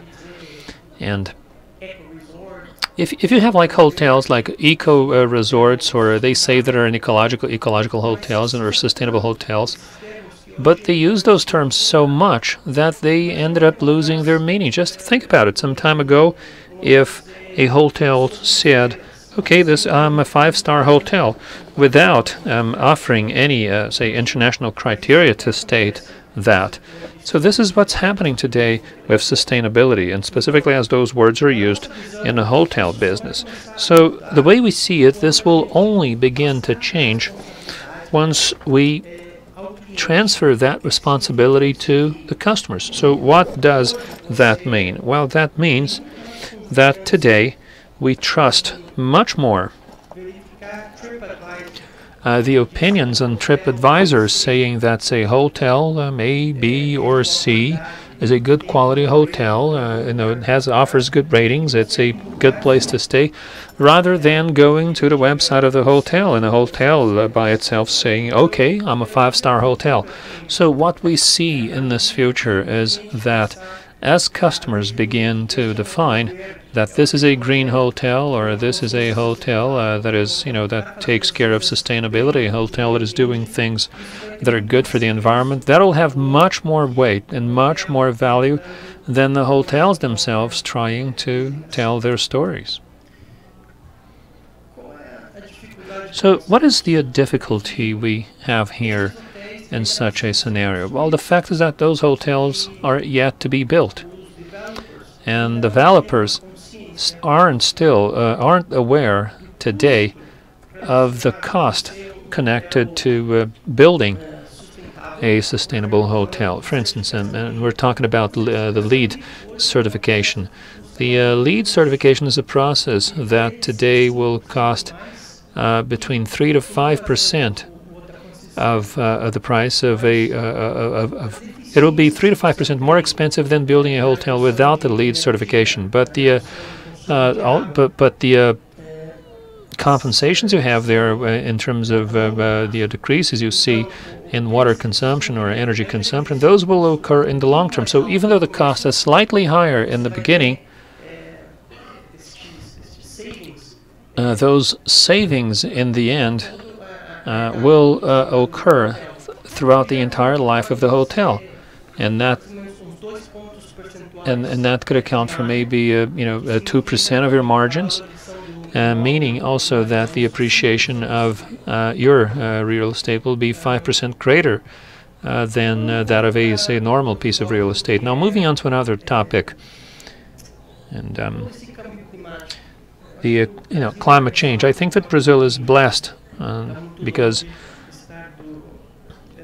this country is actually far from being on this region of hurricanes, which is the case of the Caribbean. The islands there are being severely affected by natural disasters, and in the Caribbean specifically, and in Mexico as well. The impact this has on these countries is that in a situation of high impact, or natural disasters, in other words, usually the governments in these countries, they do understand the irrelevance of tourism, and they do step in to provide support whenever their infrastructure has to be revitalized. This was the case in Los Cabos, located in the western coast of Mexico, when Odio, the hurricane, struck that area some 4 years ago. The amount of money that the Mexican government poured into revitalization of that touristic destination, and we're talking about airports and also roads and highways and signs, this really played a pivotal role in the recovery of this area. And on the side of developers, when those natural disasters happen, what they say in many times is that hotel owners haven't really improved their properties at the right time, and whenever those disasters strike, assuming that they have the right coverage in their insurance policies, they should be able to get that money back and make improvements that will improve the quality of their properties to a level that is much higher than the one they had before. So in the case of Cancun, the quality of the hotels that we have there today in place is certainly much higher and greater and better than the hurricane that hit the area some years ago. So even though it is a natural disaster, we do have some specific examples in which the destination actually became more robust, more competitive, and stronger after a natural disaster. And the third thing is that after a tragic event such as these, there is increased awareness, and I'm talking about the industry in this case, over the need for them to build structures that are much more resilient to climate change. So in the Caribbean, for example, the reconstruction that has taken place in Puerto Rico and St. Kitts, those projects are now considering the possibility of storms, or 50 to 60-year storms. They measured the level of impact for the past 5 to 6 decades, and they are now building structures that will be safe for a longer return storms. So what does my time look like there? All right. Now let me tell you a little bit about Brazil and about the challenges we have here.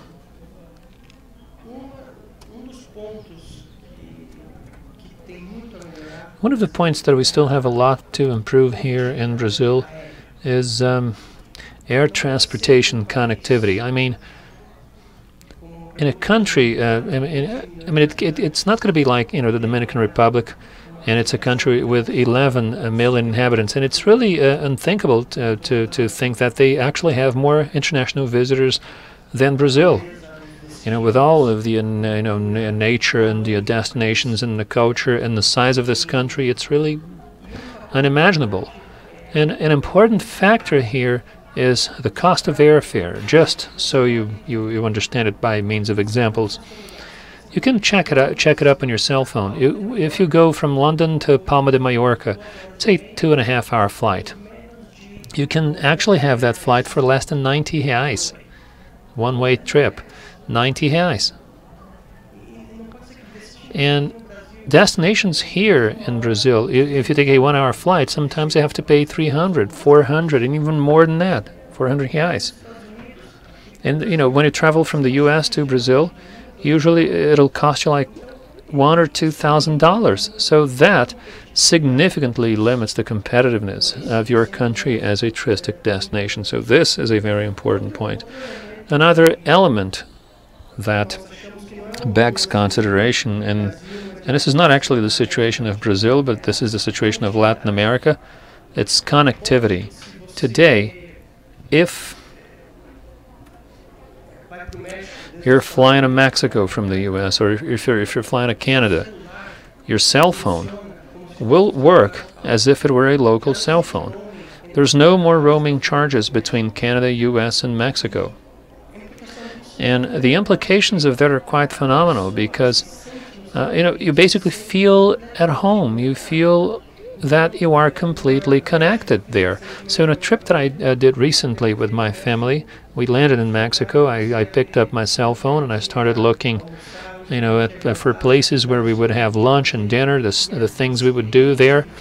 And the whole holiday or vacation experience was much more robust, much more interesting because I had connectivity when I was there. Today, internet is not a luxury. I mean, internet access is just like water and electricity. It's a basic need. What can't happen is, let's say that I am going to, traveling from Peru to Ecuador. It's a 1-hour flight, or maybe from Brazil to Argentina. And then I simply cease to use my cell phone because I'm worried about the cost of roaming charges or because of the cost of calling, So we have to find a solution for Latin America to operate as one single region, both in terms of air connectivity and communications, which is a really, really basic thing. This is of the utmost importance. Now, speaking a little about the hotel industry. In the hospitality industry, there has been a proliferation of important brands. You can see that those large chains, the ones that were able to micro-segment demand, Marriott, for instance, they have 30 different brands under their umbrella. Hilton has 12, Intercontinental more than 10. And at some time you might wonder if there is room for so many hotel brands, and even customers sometimes tend to be a little confused as they attempt to understand where they should stay. But what this shows is that hotel chains have found a market here for a wide variety of consumers, and there's the purpose of keep developing those brands and having them be here in Latin America. And the growth that we are seeing in Latin America in terms of new hotel chains arriving here in the continent is second to what's happening in Asia only. So this here keeps on being a very important destination for asking for that. So developers therefore have to adapt to that need. And the last message is that in situations in which certain regions are impacted by climate change and by natural disasters, there is a way to turn things around, and of finding something positive even in a situation such as this, so that it can improve the existing infrastructure, also the level of government support, the infrastructure, tourism infrastructure, and the private initiative, so that in the future we have more resilient structures also, given the effects of climate change. Thank you.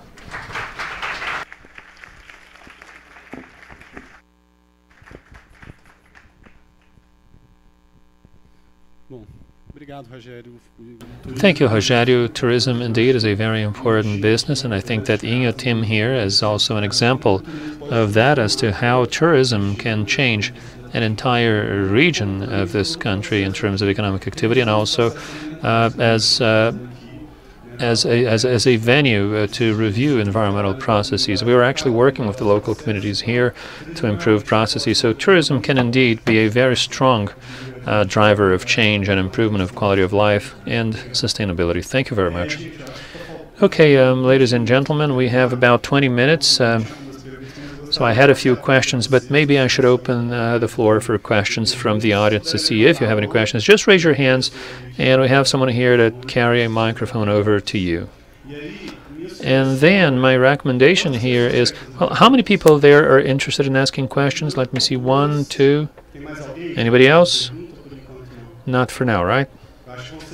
Okay, so it'll be the two of you. So we're going to have these two questions, and then after that you can, make your comments, and then we'll open up again for other questions. Go ahead.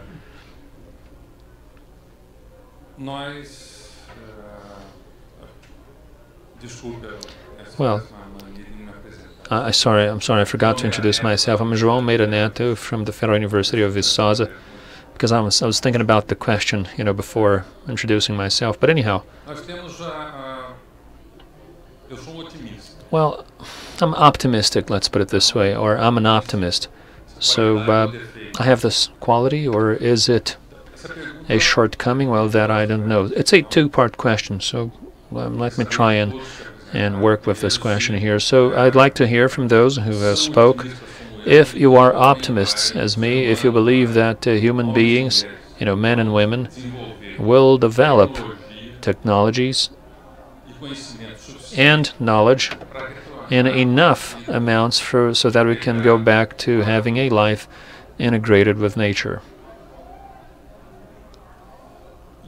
And second part of that question is, it's basically as a professional, that might not be possible unless we remove wealth from the capital of biodiversity and also the cultural capital that we have here in Brazil. And I'm citing Inhotim as an example of that, by Brazilian biodiversity and Brazilian culture and art, producing art and bringing people to move our economy based on that, creating opportunities in a way as sustainable as possible. Those are the two questions.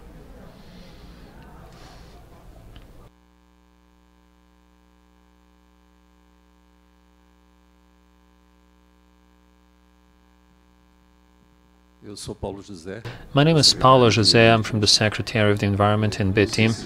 I'm not sure if you're going to answer those questions right away, so I'm going to ask all the questions I have. Is that how we're going to do it here? Should I just ask my questions? Yeah, go ahead. So my question goes to Alice. Well, I'm talking about wood, and I have a degree on civil engineering, and I'm talking about the use of wood. It seems to me that there is something of an encouragement from the FSC for us to start building, things using wood. Here in Brazil, we have a series of problems with using wood, because of the weather here, temperatures in our costumes, and also the type of wood we have here. So my question is, wouldn't it be better instead to encourage maybe local specificities? Because you have materials in different places in Brazil, various types of different materials, which could be used for construction purposes. And more specifically, if you want to build, say, a small impact or a small footprint construction, such as houses and smaller things, that I believe would carry a much lesser impact than removing wood to build bigger projects here in Brazil. And my question to Rogério then is, does the IDB understand that tourism is relevant? And if you understand that tourism and sustainability are important, do you have any specific program in the IDB specifically to promote research and development of sustainability, say, actions or projects connected to tourism?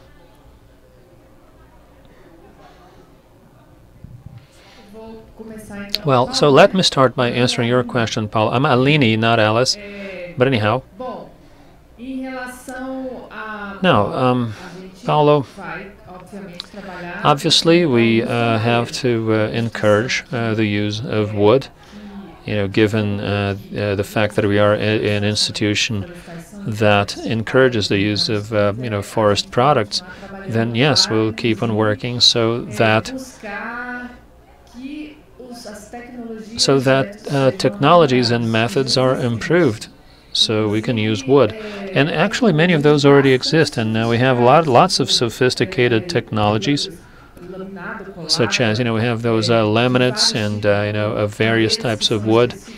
Wood used specifically for certain purposes, like I mentioned before in my presentation. Not only woods coming from native forests, but also solid wood, hardwood coming from planted forests, which is highly disseminated today. The big problem about construction is not so much because of, well, there are some species which have to be used specifically for certain uses, and that's established and known. The problem is really the price for wood, because today civil construction sells based on square meter of construction. So you have to have a low price point there so that you are able to sell your product. Let me give you one example. We've been working with this large developer, and we've been aiding them in their processes so that they can have their sustainability policies.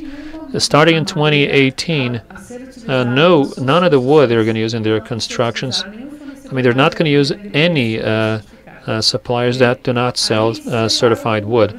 So they ended up facing a problem, because this developer, they sell their products all over Brazil, and they are a low price developer, and they ended up facing this problem that in some regions of the country suppliers are quite far from where they are, and that would certainly increase the price for the product. At the same time, they have to comply with their sustainability policy. So how can we make it happen? How can we make this the math work? Well, it's really about developing chains and networks of producers of those products so that those products and suppliers attain certification to then supply to this company. So actually, Paulo, we believe that the problem isn't so much about technology. It isn't so much about the materials themselves, because you have specificities, obviously, that you have to pay attention to, but it's actually how competitive we are when compared to illegal products. I mean, you just can't compete. Just so you have an idea, it is less expensive to sell a log of wood today from Belém, being shipped to Belém, from Belém to Amsterdam in the Netherlands, than from Belém to Manaus, which are close by. And today, unfortunately, most of the wood that we have here, and it's illegal wood, it is still used for just temporary constructions. For instance, when you want to build, the mold of a specific application, but not when you use it for construction or a nobler process. We believe in it, however, and that's precisely the job we have to do with this audience. Because if you look at the costs, and you look at actually the programs of civil engineering here in Brazil, we don't have so many programs, where we have very few, be it architecture or civil engineering, working with the use of wood in civil construction. There's pretty much none of that. And it doesn't exist because it is part of our culture. Use of wood in civil construction is, it can be used, and in very sophisticated ways, and it is being used in many countries, and we have to tackle this issue here. And again, it's not the problem is not so much on the raw materials or on technologies, but rather on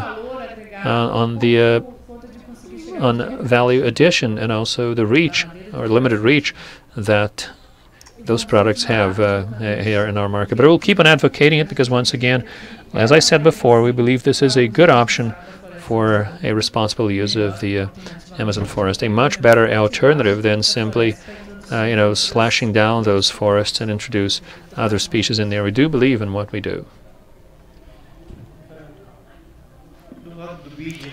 Now, on the side of the IDB, as I said earlier, tourism is a very important industry. And well, yes. Well, I would be very worried if it ceased to be, because I'd be out of a job. But you were asking me about sustainability. So we have two elements there. The IDB offers sovereign loans, and those are basically negotiations held between countries and their governments and the directors of the IDB. And in this area, we are much more limited when it comes to really influencing the government's agenda around sustainability, because it has to come from those countries saying, look, I want to do these initiatives here in these industries. I need the support of your bank. And then the bank will engage in negotiations to define credit lines and loans that could be offered to this country. So Brazil will have to come to us and say, look, we are interested in developing an agenda for sustainable tourism. So if that doesn't happen, there's very little we can do. On the side of the private sector, which is where I work, we can do one of three things. The first of them is that today it is reasonably easy for us. I mean, we have a credit line available. Let's say that we have a credit line with a company that committed to having all of the hotels they are building, they have to be, say, LEED certified. So from that standpoint, we certified the first LEED hotel in Jamaica. We also did the first LEED Gold hotel in Costa Rica. And with those examples, we are now being able to help those developers that are willing to be the pioneers in the area of sustainability, so that we can test, so that they can test this LEED model or model from any other certification that follows the similar criteria. Second thing is that we have the possibility of also accessing other funds with specific interest in the area of power conservation. For instance, we have a fund called C2F, Candidate to Fund, and this fund basically offers subsidized credit or funds if your project meets specific energy savings in terms of energy. And the way it works is you are offered a loan at an interest rate which is quite similar to the one offered by IDB Invest, and with time, as you demonstrate and prove that those savings are indeed happening, the interest rate is further decreased. So it is a real incentive to developers and hotel owners for them to really enter those initiatives. And the third element is that we have a team of, we could call them consultants, and they offer technical assistance, and so that they sit with you and brainstorm on the types of technologies and the types of initiatives that could be implemented to incorporate elements of sustainability into your project. Usually this money comes in a form of grants, so meaning specifically that this is money that doesn't have to be repaid, but the idea is that we should be able to develop a loan at the end of the period of the grant. So just to look at your question now more specifically, to us at IDB Invest, it is very important to support local communities. So when we see a project such as the Inhotim, which took 10 years until you got to this level of critical mass, we see that this is the example of a place that is now beginning to be ready to receive private investments, so that this destination keeps growing by means of the development of hotels and other attractions and other elements to add to the experience of visitors here, so it becomes a richer experience, so that in the end we can increase the length of stay. Because today, this thing of having to drive back and forth or of only staying around the park, that doesn't allow you to have the full experience of the Inhotim. So we are trying to look for projects that support local economy and this entire value chain there, so that those projects are catalysts for the growth of new destinations, such as this one here.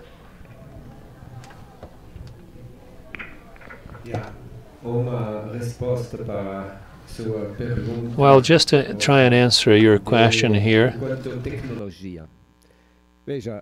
So just look at this here. I'm an optimist too.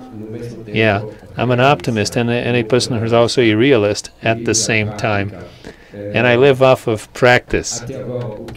So far, what we have is, in terms of technology for agriculture, as a technology that is based on hard work. The criteria for our technology, they are taken from the very life of the planet. These are criteria that are not associated with life on this planet. In other words, we need to develop. I have been working with this. I am developing many machines in this sense so far with my own means to be able to do this. So this is a simple thing,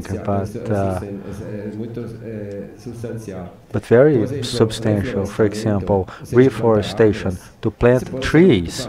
This can be very inexpensive. It doesn't cost more than 500 reals to plant 1 hectare.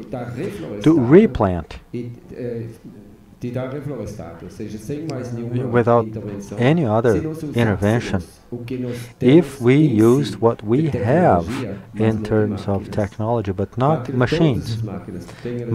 All machines we have, they are heavy in agriculture, that is, and they do not work in principles of synergy. In other words, looking at the object with which you work. For example, at a world level, since the 50s, we have been using to cut grass a war implement to cut grass that makes it to make a cut, and it takes a long time for the grass to recover, because if you cut the grass at a specific point with 2 blades, you have a better growth, a growth of 230% better. Not only grass, but also other plants. And in addition, you no longer need fertilization for that grass to grow. It produces its own fertilizer, which is a grass that is perfectly capable for it. And then harvesting. The machines we have to harvest plants are all types of harvesting today. As I see it, these machines do not serve the goal with which we work. In other words, it does not serve the industry, but serve only a few people who work writing the projects. Places very far away from where the machines will be used, as well as in the sugarcane industry. And then wood. I also work with wood, and I apologize for mentioning this, but timber, timber that is periodically cut results in a straighter and more cylindrical tree trunk with higher density. It does not break or warp. So I'm mentioning Antonio Alves, owner of the largest tree or sawmill in the country. When he saw me talking about this, he jumped, that high. He said, "Where do we have machines for that?" Well, I built one myself. And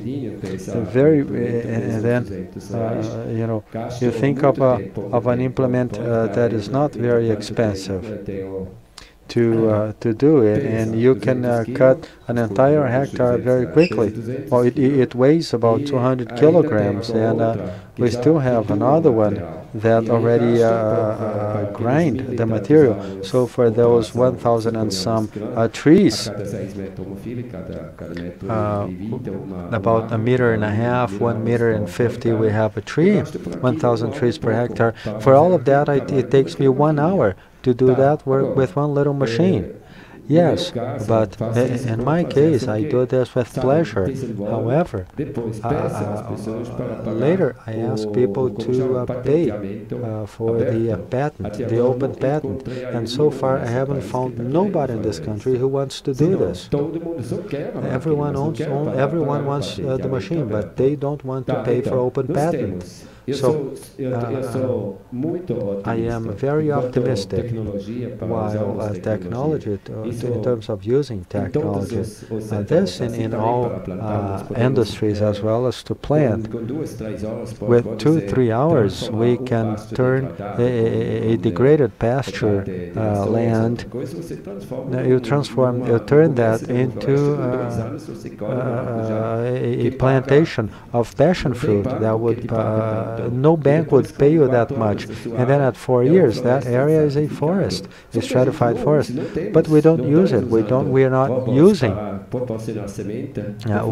We don't use seeds properly for each one of these areas, calculating how much we need, so as to be able to properly do what we are doing today. And then later have a forest with grass on the ground. So we don't consider that when we do our work. So we still lack knowledge, but that knowledge that I am trying to develop and teach people, they tell me that what I say is based on a theological thinking in one direction and for one purpose. And as I see it, every macroorganism has a telos, in other words, has a purpose and works in one direction. So this would be, I would be very thankful if we had this contribution. We don't lack creativity.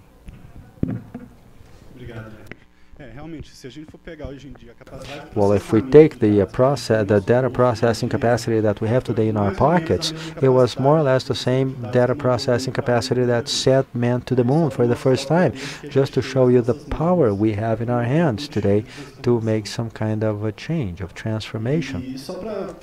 And just to try to wrap up, Ernest is a great example in agriculture, but I think that when we look at this issue of technologies and innovation to reconnect ourselves with nature and promote sustainable development, much is around. I believe what we still have to do is to try to look for this and to try to engage ourselves in this issue of bioconstruction, agroecology, this issue of urban gardens, review some consumption patterns.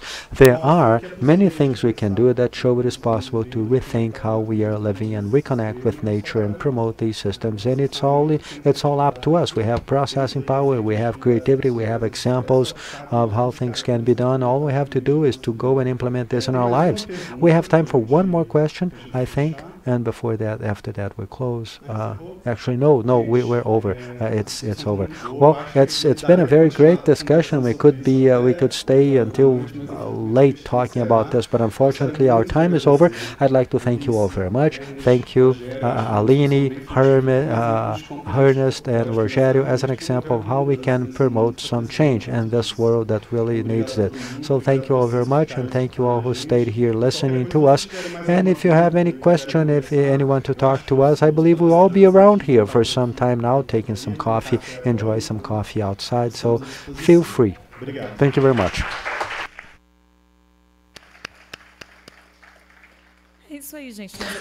Well, that's it. Actually, we thank you all for being here, and also the people who have followed us on the web. We thank all the participants.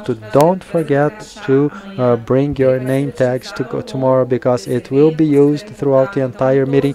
You have to have it in all the inside Inhotim. And tomorrow we begin at 9:30 a.m. And as I said, we invite you all now for a coffee to close today. That has been specially created for this event by Silva, Herbal, and Shima, and Dailde Marinho, chef, responsible for the restaurants we have here at Inhotim. And as the principle is the relationship between people, the use of local products, and regional cuisine of Minas Gerais. The theme panels of this seminar were fundamental to create this menu. Thank you all very much. Sarava. Sarava.